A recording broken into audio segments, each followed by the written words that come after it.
சன்லேண்ட்ல சமைச்சா சக்தி தானா வரும். குறைந்த விலை நிறைந்த தரம், தங்கள் தேவைகள் அனைத்தும் ஒரே இடத்தில். ஜெயச்சந்திரன்.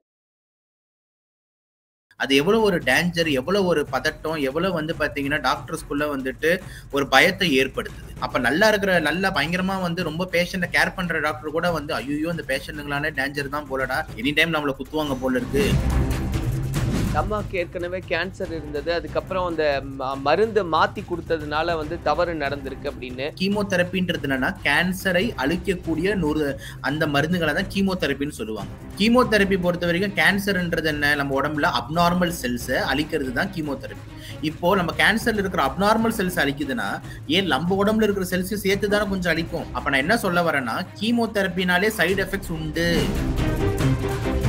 ஆல்ரெடி கீமோதெரப்பி ட்ரக்ஸ் கொடுத்துட்டு இருக்காங்க, அந்த ட்ரக்ஸுக்கு கொஞ்சம் சைடு எஃபெக்ட் உண்டுமா, அது கொஞ்சம் நுரையீரல பாதிச்சிருக்குமா அப்படின்ற மாதிரி அந்த டாக்டர் சொல்லியிருக்காங்க. இந்த ஸ்டேட்மெண்ட்டை கவர்மெண்ட்ல இருக்கிற அந்த டாக்டர் முன்னாடியே சொல்லியிருந்தாருன்னா அந்த பேஷண்ட்டுக்கு இது ஒரு பெரிய அச்சுறுத்தலா தெரிஞ்சிருக்காரு. இதுதான் மேட்டர். இது பேரு தான் கம்யூனிகேஷன் கேப்னு சொல்லுவாங்க. பழைய டாக்டர் ஒரு பெரிய தப்பு பண்ணிட்டாருன்ற லெவலுக்கு போயிடுறாங்க. அப்ப போய் அது எங்க போய் முடியுது பாருங்க, அந்த பழைய டாக்டர் போய் கத்தி குத்து வாங்குற லெவலுக்கு போய் முடிஞ்சிருச்சு. ஊதியம் பாருங்க, நாங்க வந்து சேம் படிச்சவன் வெளியே வந்து பாத்தீங்கன்னா நிறைய சம்பாதிக்கிறாங்க, ஆனா எங்க சைட்ல வந்து பாத்தீங்கன்னா வந்து சம்பளம் ரொம்ப கம்மியா இருக்கு. அப்ப அவங்க ஆல்ரெடி கம்மி சம்பளத்துக்கு வேலை செய்யறாங்க, அது ஆளுங்களும் பற்றாக்குறை, பேஷண்ட் லோடும் அதிகம். அப்படின்னும் போது டாக்டர்ஸ்க்கு ஒரு விஷயமும் கம்யூனிகேட் பண்றதுக்கு டைம் இருக்கு மாட்டேங்குது.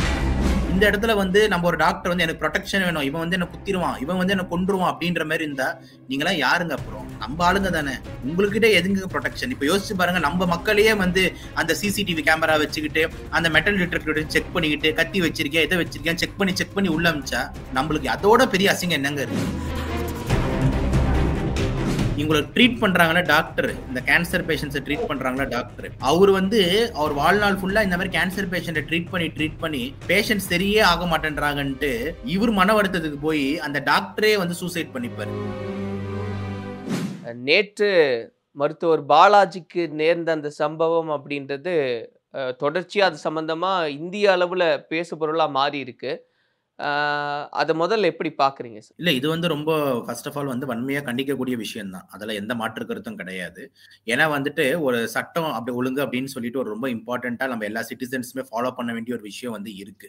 இப்ப ஏதாவது ஒரு தவறுதல் ஏதாவது நடந்திருந்தா கூட, ஏதாவது யார் பக்கமே ஈவன் மருத்துவர் பக்கமே தவறு இருந்தா கூட அதை வந்து கம்ப்ளைண்ட் பண்றதுக்கு பாத்தீங்கன்னா வந்து ஒரு குழுவா சேர்ந்து டைரக்டா போயிட்டு அந்த டீன் கிட்டயோ, மெடிக்கல் சூப்பரண்டன்ட் கிட்டயோ, ஹெல்த் செக்ரட்டரியேட் கிட்டயோ, ஹெல்த் மினிஸ்டர் கிட்டயோ, இல்ல போலீஸ் ஸ்டேஷன்லயோ, இல்ல கோர்ட்லயோ அப்படின்னு சொல்லிட்டு நம்ம ஜனநாயக நாட்டுல வந்து பல்வேறு விதமான விதங்கள் இருக்கு. போய் அந்த கம்ப்ளைண்ட்டை தெரிவிக்க, இவங்க தப்பு பண்ணிருக்காங்க அப்படின்னு சொல்லிட்டு கொடுத்து அது தண்டனை வாங்கி தர.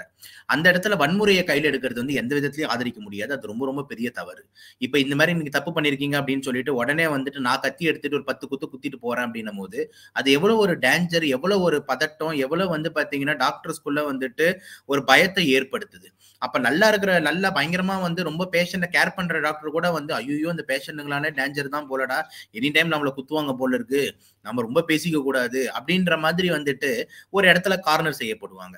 அதனால தயவு செஞ்சு வந்து பாத்தீங்கன்னா இது வந்து ரொம்ப தவறுதலான செயல். உங்களுக்கு ஏதாவது ப்ராப்ளம் இருந்ததுன்னா நீங்க டாக்டரை மாத்திருங்க, டாக்டரை மாத்தி போய் பார்க்கலாம், இல்ல மேலதிகாரிகிட்ட கம்ப்ளைண்ட் பண்ணலாம். இந்த மாதிரி நான் சொன்ன பல வழிமுறைகள் இருக்கு. இந்த வன்முறை மற்றும் ஆயுத கலாச்சாரம்ன்றது வந்து நல்லதே கிடையாது. அது சொசைட்டிக்கு வந்து நம்ம இருக்கிற சொசைட்டிக்கு டாக்டர்ஸ்க்கும் பேஷண்ட்ஸ்க்கும் நடுவில் இருக்கிற அந்த இடைவேளையை இன்னும் அதிகப்படுத்திட்டு தான் போகும். இப்போ அதை வந்து அந்த சம்பவத்தை யாருமே ஆதரிக்க போறது இல்லை சார், யாரும் அதை ஆதரிக்க மாட்டாங்க. இந்த மாதிரி செய்யறது அப்படின்றது கண்டிக்கிறது தான் அது. இப்போ ஆனா அந்த ஃபேமிலி சம்பந்தப்பட்ட நபர்கள் பேசும்போது இதுல அந்த பேக் ஸ்டோரி அப்படின்றது ஒன்று பேசுறாங்க. அந்த அம்மாவுக்கு ஏற்கனவே கேன்சர் இருந்தது, அதுக்கப்புறம் அந்த மருந்து மாத்தி கொடுத்ததுனால வந்து தவறு நடந்திருக்கு அப்படின்னு. இப்போ இந்த நுரையீரல் பாதிக்கப்பட என்ன காரணமா இருந்தது? நீங்க நுரையீரல் சிறப்பு மருத்துவர் அப்படின்றனால இதுல என்ன நடந்ததுன்றது பத்தி கொஞ்சம் சொல்லுங்க சார். கண்டிப்பா இதுல வந்து வெளிப்படைத்தன்மையா பேசலாம், அதுல ஒண்ணும் கிடையாது. இப்ப அவங்களுக்கு வந்து பாத்தீங்கன்னா வந்து ஒரு கேன்சர், அது வந்து நான் ஹாட்ச்கின்ஸ் லிம்போமான்னு சொல்லிட்டு ஒரு கேன்சர் இருந்தது. அது வந்து பாத்தீங்கன்னா நுரையீரல்ல வந்து நெறிக்கட்டி வந்து அங்க கட்டிக்கிற டைப் ஆஃப் ஒரு கேன்சர், அது நான் ஹாட்ச்கின்ஸ் லிம்போமான்றது. ஸோ அதுக்கு ஜென்ரலா வந்து பாத்தீங்கன்னா வந்து ஒரு விதமான கேன்சர் ட்ரக்ஸ் கொடுப்பாங்க. அதுல ஏபிவிடி ரெஜிமெண்ட், மாப் ரெஜிமெண்ட், சாப் ரெஜிமெண்ட் ரெஜிமென் சொல்லிட்டு நிறைய டைப் ஆஃப் ட்ரக்ஸ் ரெஜிமென்ட்ஸ் வந்து அந்த ஆன்காலஜிஸ்ட் கேன்சர் டாக்டர் கொடுப்பாங்க. அதுல வந்து ஒரு சில ட்ரக்ஸ் வந்து பாத்தீங்கன்னா வந்து இந்த அட்ரியாமைசின், பிளியோமைசின் இதெல்லாம் வந்து லங்ஸ்ல சைடு எஃபெக்ட் இருக்கக்கூடிய ஒரு ட்ரக். மற்ற ட்ரக்ஸ் எல்லாமே கூட சைடு எஃபெக்ட்ஸ் இருக்கும். இப்ப கீமோதெரப்பி நல்லா புரிஞ்சுக்கோங்க. கீமோதெரப்பின்றது என்னன்னா கேன்சரை அழிக்கக்கூடிய அந்த மருந்துகளை தான் கீமோதெரப்பின்னு சொல்லுவாங்க. கீமோதெரப்பி பொறுத்த வரைக்கும் கேன்சர்ன்றது என்ன, நம்ம உடம்புல அப்நார்மல் செல்ஸை அழிக்கிறது தான் கீமோதெரப்பி. இப்போ நம்ம கேன்சர்ல இருக்கிற அப்நார்மல் செல்ஸ் அழிக்குதுன்னா ஏன் நம்ம உடம்புல இருக்கிற செல்ஸையும் சேர்த்து தானே கொஞ்சம் அழிக்கும். அப்ப நான் என்ன சொல்ல வரேன்னா கீமோதெரப்பினாலே சைடு எஃபெக்ட்ஸ் உண்டு. இது ஃபர்ஸ்ட் நம்ம புரிஞ்சுக்கணும். அது எனி கீமோதெரப்பி. இப்ப நீங்களே பாருங்க, ஒரு கேன்சர் வந்ததுக்கு அப்புறம் கீமோதெரப்பி போனதுக்கு அப்புறம் பாருங்க, அவர் முடி கொட்டின நிலைமையில இருப்பாரு, மூஞ்சி சுருங்கின நிலைமையில இருப்பாரு, அப்படியே அந்த உடம்புல வீக்கா இருக்கும், ரத்த சோகை ஏற்பட்டிருக்கும், வாயில டேஸ்ட் வராது, யூரின் கலர் மாறி இருக்கும், வயிறு ஃபுல்லா புண்ணாயிடுச்சுன்னுவாங்க. இதெல்லாம் வந்து கீமோதெரப்பியோட காமன் சைடு எஃபெக்ட்ஸ். ஒரு எம்பிபிஎஸ் ஸ்டூடெண்ட்ஸ் எடுத்து வந்து கீமோதெரப்பி சாப்டர்ல வந்துட்டு என்னங்க சைடு எஃபெக்ட்ஸ்னா நான் சொன்னது மொத்தத்தையும் சொல்லுவான். அதுதான் அவனுக்கு கேள்வியே. சோ கீமோதெரப்பினாலே சைடு எஃபெக்ட்ஸ் நிறைஞ்ச ஒண்ணு, அதுல மாற்றுக்கிறதே கிடையாது. அப்போ இப்ப இந்த கேன்சர் கீமோதெரப்பி இப்ப ஏன் தான் சார் கொடுக்குறீங்க சைடு எஃபெக்ட்ஸ் நம்ம கேட்க முடியாது. ஏன்னா இப்ப கீமோதெரப்பி நம்ம கொடுக்கல அப்படின்னா அந்த பேஷண்ட் 3 மாசத்துல இறந்துடுறாங்க. கீமோதெரப்பி கொடுத்தோம்னா அந்த பேஷண்ட் 3 வருஷம் வாழ்றாங்க. சோ அது வந்து பாத்தீங்கன்னா நம்மளோட லைஃப் ஸ்பேனை இன்னொரு 1.5-2 வருஷம் நம்ம கூட அந்த உறவினர் கூடயும் அந்த குழந்தைங்க கூடயும் அந்த கீமோதெரப்பி எதுக்க உதவுது. அதனாலதான் அந்த பாலியேட்டிவ் கேர்ன்னு சொல்றாங்க. பாலியேட்டிவ்னா என்னன்னா எண்ட் ஆஃப் லைஃப் கேர் அப்படின்ற மாதிரி, கொஞ்சம் வலி இல்லாம பிளஸ் வந்து இன்னும் கொஞ்ச நாள் வந்து நீடியோடி கொஞ்சம் இருக்கிறதுக்கு வசதி செய்யுது. அந்த 1.5-2 வருஷத்துல நிறைய பேர் அவங்க குழந்தைங்களோட கல்யாணத்தை முடிச்சுக்கிறாங்க, கொஞ்சம் நல்ல காரியம் எல்லாம் பார்த்துட்டு அதுக்கப்புறம் மேல போய் சேர்றாங்க. ஸோ கீமோதெரப்பின்றது கொஞ்சம் டைம் கொடுக்குது. அதனாலதான் அதை மெயினா யூஸ் பண்றோம் இந்த ஸ்டேஜ் 3 ஸ்டேஜ் 4ல வந்துட்டு. இல்ல அப்படின்னா யாராவது கேன்சர் வந்தாங்கன்னா அடுத்த 3வது மாசம் அந்த கேன்சர், 4வது மாசம் அந்த வீரியத்துக்கு ஏற்ப மாதிரி கேன்சர் அந்த ஆளை காலி பண்ணிடும் சார். கீமோதெரப்பி இருக்கிறதுனால தானே சார் 3 வருஷம் போகுது. அதனால அதுக்குன்னு சொல்லிட்டு சைடு எஃபெக்ட்ஸ் உண்டு சார், அதுல டவுட்டே கிடையாது. அதுல one of the side effect வந்து இந்த பிளியோமைசின் ஒரு மருந்துக்கு வந்து பாத்தீங்கன்னா லங்ஸை தாக்கக்கூடிய ஒரு சைடு எஃபெக்ட் உண்டு. அந்த சைடு எஃபெக்ட் பேர் வந்து லங் ஃபைப்ரோசிஸ்ன்னு சொல்லுவாங்க. அதாவது நுரையீரல் சுருக்க நோய் அப்படின்னு சொல்லுவாங்க. அப்ப அந்த நுரையீரல் சுருக்க நோய் வந்து வருது அப்படின்றது வந்து இவங்களுக்கு ஏற்பட்டிருக்கு. அப்படி வந்து ஏற்படும் போது பாத்தீங்கன்னா ஒரு தனியார் திருப்பியும் போய் பார்த்திருக்காங்க, அதுக்கான மாத்திரைகளை ஆரம்பிச்சிருக்காங்க, கொஞ்சம் ரெக்கவர் ஆயிருக்காங்க. அதுக்கப்புறம் சவிதா மருத்துவமனை போயிருக்காங்க, அங்க அவங்களுக்கு வந்து காசு பத்தல, அடுத்த கீமோக்கு காசு பத்தல அப்படின்ட்டு திருப்பியும் வந்து அந்த கலைஞர் சென்டினரி ஹாஸ்பிட்டல் வந்திருக்காங்க. அப்ப அந்த ஸ்கேன்லாம் அந்த டாக்டர் பார்க்கவே இல்லை, பார்க்காம திருப்பி மருந்து ஆரம்பிச்சிட்டாரு அப்படின்றாங்க. இந்த இடத்துல வந்து நம்ம விசாரிக்கக்கூடிய ஒரு விஷயம் சார். ஏன்னா வந்துட்டு அவங்க ஆல்ரெடி வந்து இந்த மாத்திரை சாப்பிட்டு இந்த சைடு எஃபெக்ட்ஸ் எல்லாம் வந்திருக்கு, ஆனா தெரிஞ்சே திருப்பி அதை கொடுத்துருக்காங்க அப்படின்ற மாதிரி ஒரு பாயிண்ட் வருதுல, அந்த இடம் வந்து பாத்தீங்கன்னா கண்டிப்பா விசாரிக்கணும். தெரிஞ்சே, ஏன்னா ஆல்ரெடி இந்த மருந்து போட்டு இந்த சைடு எஃபெக்ட் வந்து தெரிஞ்சே கொடுத்தாங்களா, இல்லைன்னா வந்துட்டு அவர் பார்க்கவே இல்லைன்றாங்களா, அது உண்மையா அப்படின்றது விசாரிக்கக்கூடிய ஒரு விஷயம் தான். அங்க என்ன நடந்ததுன்னு சொல்லிட்டு நம்மளுக்கு ஒரு கிளாரிட்டி வந்து கண்டிப்பா வந்துட்டு வேணும். ஆனா அதுக்கு பதில் ஒரு வேற மருந்து போட்டிருந்தா கூட வேற சைடு எஃபெக்ட் வந்திருக்கும்ன்றது தான் உண்மை. கீமோதெரப்பினாலே சைடு எஃபெக்ட் நிறைஞ்ச ஒரு விஷயம்ன்றத தயவு செஞ்சு யாரும் மறந்துட வேணாம். ஏன்னா கேன்சர்ன்றது வந்து ப்ரொலாங்கிங் த டைம் தான் இந்த கீமோதெரப்பி வந்து ஸ்டேஜ் 3 ஸ்டேஜ் 4ல பண்ணுவாங்க. ஓகேங்களா? ஸோ இது வந்து பாத்தீங்கன்னா அந்த லாஸ்ட் விஷயம் வந்துட்டு அந்த அந்த அந்த பேஷண்ட்ஸோட ரிலேட்டிவ்ஸ் சொல்றது வந்து பாத்தீங்கன்னா வந்துட்டு கண்டிப்பா விசாரிக்கக்கூடிய ஒரு விஷயம். தெரிஞ்சே அந்த ரெஜிமென்ட்ல போட்டிருக்காங்களான்ட்டு அந்த ஃபைல் எல்லாம் நம்ம திருப்பி ஆடிட் பண்ணும்போது தான் நம்மளுக்கு தெரியும். சைடு எஃபெக்ட்ஸ் இருக்கும் இந்த மாதிரியான மருந்துகள் எல்லாம் கொடுக்கும்போது, கீமோ பண்ணும்போது இருக்கும் அப்படின்னு நீங்க சொல்றீங்க சார். இதுல அவங்களோட ஸ்டேஜ் அப்படின்னு நம்ம பார்க்கும்போது, இப்போ ஆக்சிஜன் இல்லாம அவங்கனால பிரீத் பண்ண முடியாதுன்னு ஒரு கண்டிஷன்ல இருக்காங்க. ஸோ இந்த அளவுக்கு லங் வந்து பாதிக்கப்படுவதற்கு வாய்ப்பு உண்டா அந்த மாதிரி சைடு எஃபெக்ட்லயே? கண்டிப்பா கண்டிப்பா. அதுதான் வந்து பாத்தீங்கன்னா வந்துட்டு லங் ஃபைப்ரோசிஸ்ன்னு சொல்லுவாங்க. பிளியோமைசின் வந்து பாத்தீங்கன்னா வந்து ஒரு முக்கியமான ட்ரக், பூசல்ஃபான்ன்றது முக்கியமான ட்ரக். இது ரெண்டுமே வந்து பாத்தீங்கன்னா கேன்சர் யூஸ் பண்ற ட்ரக், நுரையீரலை பாதிக்கக்கூடிய ட்ரக். நுரையீரல்ல வந்து உடனே வந்துட்டு அதோட சைஸை குறைச்சிக்கிட்டே வந்துடும். இப்போ இவ்வளவு பெருசா நுரையீரல் இருக்குன்னா அதை அப்படியே சுருக்கி நுரையீரல் சைஸையே அப்படியே குறைச்சிக்கிட்டு வரும். அதான் லங் ஃபைப்ரோசிஸ்ன்னு சொல்லுவாங்க. அப்ப பேஷண்ட் வந்து பாத்தீங்கன்னா காத்து பரிமாற்றம் குறைஞ்சிட்டு ஆக்சிஜன் டிபெண்டா போயிடுவாங்க. அப்ப ஆக்சிஜன் கொடுத்தாதான் அவங்களால மெயின்டைன் பண்ண முடியும் அப்படின்ட்டு. இன்னும் சுருங்குச்சு அப்படின்னா பைபேக் போலாம். ஸோ இதனால வந்து பாத்தீங்கன்னா இந்த மருந்து போடும் போது நம்ம ஜஸ்ட் க்ளோஸ் மானிட்டரிங்ல பேஷண்ட்ல வைப்பாங்க பிரைவேட்ல. இப்ப இந்த மருந்து போடுறாங்கன்னா சீரியலா எக்ஸ்ரே எடுக்கிறது, சீரியலா சிடி ஸ்கேன் எடுக்கிறது, இந்த மருந்துங்களோட சைடு எஃபெக்ட் ஏதாவது வருதா அப்படின்ற மாதிரி பாத்துக்கிட்டு இருப்பாங்க.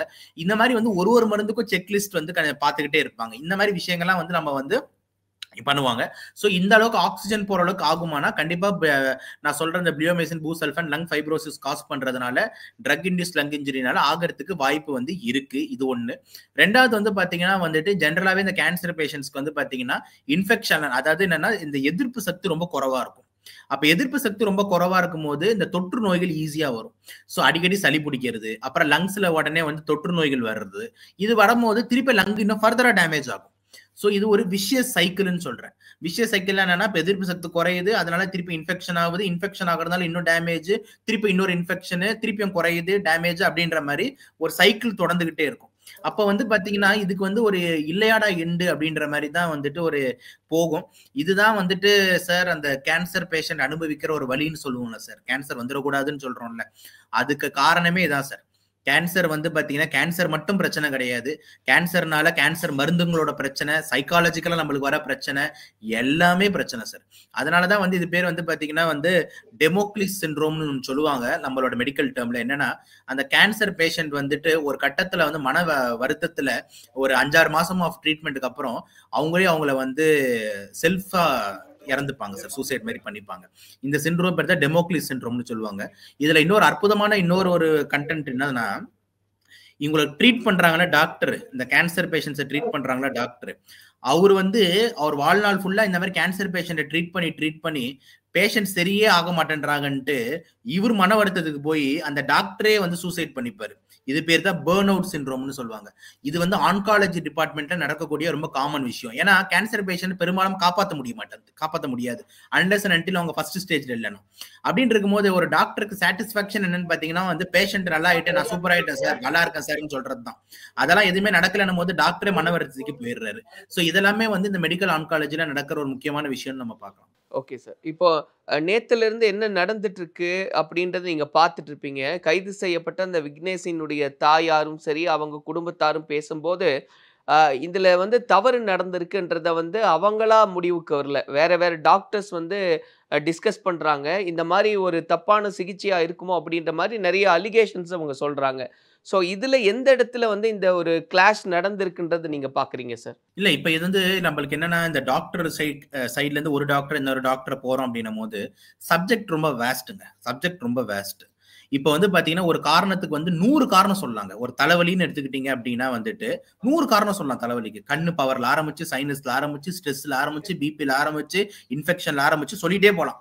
இது இப்போ ஒரு டாக்டர் வந்து அடுத்த டாக்டர் கிட்ட நம்ம வந்து போய் அவங்க ஒரு சஜஷன் கேட்கறாங்க அப்படின்னும் போது இவங்க வந்து ஒரு ஆங்கிள் எடுத்து பாருங்க, இவங்க வந்து நுரையீரல் நடிந்த பிரச்சனை இல்லை, எதுவுமே இல்லைன்றாங்க.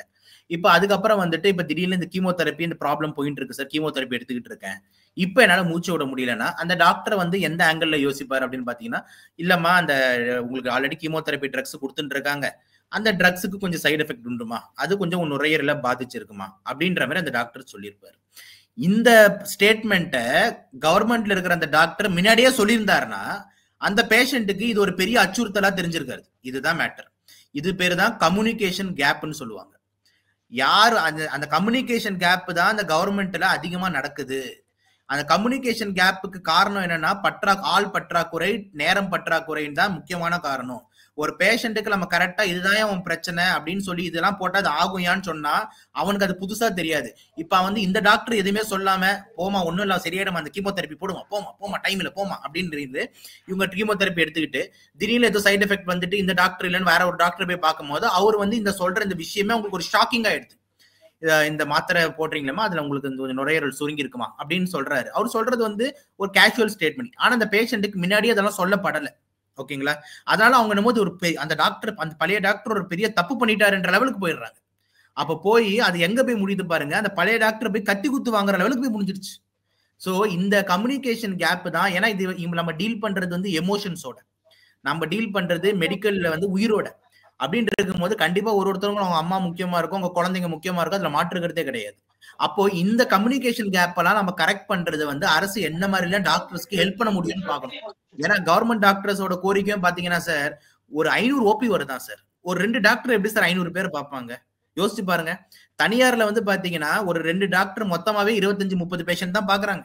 அப்படின்னு இருக்கும்போது அந்த 25 பேஷண்ட்டுக்கும் எல்லாம் சொல்லி கொடுப்பாங்க, எல்லாமே பேசுவாங்க, எல்லாமே பண்ணலாம். ஆனா ஒரு 500 பேஷண்ட்டை வந்து அவங்க ஸ்பீடா பார்க்கும் போது யோசிச்சு பாருங்க, அவங்களும் அந்த டியூட்டியை முடிச்சுட்டு அடுத்து அவங்க வீட்டை போய் பார்க்கணும், எல்லாமே இருக்குல்ல, எப்படி பார்க்க முடியும்? அது மட்டும் இல்லாம வந்துட்டு நிறைய டாக்டர்ஸ், கவர்மெண்ட் டாக்டர்ஸ் இன்னொரு பற்றாக்குறை என்ன வைக்கிறாங்க, ஊதியம் பாருங்க, நாங்க வந்து சேம் படிச்சவன் வெளியே வந்து பாத்தீங்கன்னா நிறைய சம்பாதிக்கிறாங்க, ஆனா எங்க சைட்ல வந்து பாத்தீங்கன்னா வந்து சம்பளம் ரொம்ப கம்மியா இருக்கு.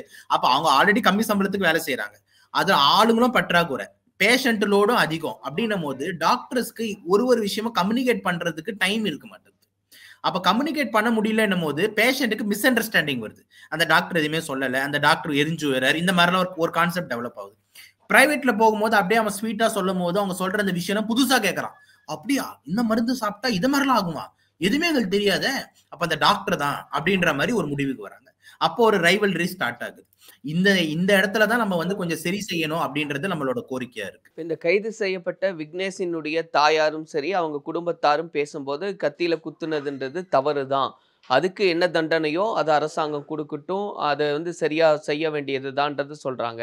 இப்போ ஒரு பக்கம் அவங்களுடைய தாயாருக்கான சிகிச்சை அப்படியே இருக்கு.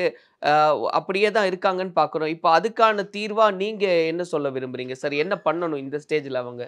இந்த ஸ்டேஜ்ல பொறுத்த வரைக்கும் சார், முதல்ல வந்துட்டு அவங்களோட ரீசன்ட் பெட் ஸ்கேன் என்ன ஸ்டேஜ்ல வந்து அவங்க கேன்சர் இருக்கு அப்படின்றத பார்க்கணும்.